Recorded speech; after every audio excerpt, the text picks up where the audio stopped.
Dito po kami sa Olongapo City. Ito po ang aming kinakain ng tanghalian ngayon. Kami po ay nasa SM, ano to? Downtown? Central? Kumakain kami sa Mesa Restaurant. At ang aming order po ay boneless tilapia, laing, sinigang na baboy ribs, binagoongang fried rice, lechon na may sabaw. Paano nagkaroon ng sabaw ang lechon mo? Ano ba yan? Anong tawag nun? Kangkong? With kangkong po.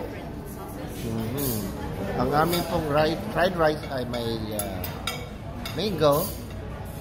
Ayan po, may kakain na. Ciao! Oh, ang aming pong inumin ay kamyas. Ngayon lang po ako makakainom na tunay na sariwang kamyas. Okay po.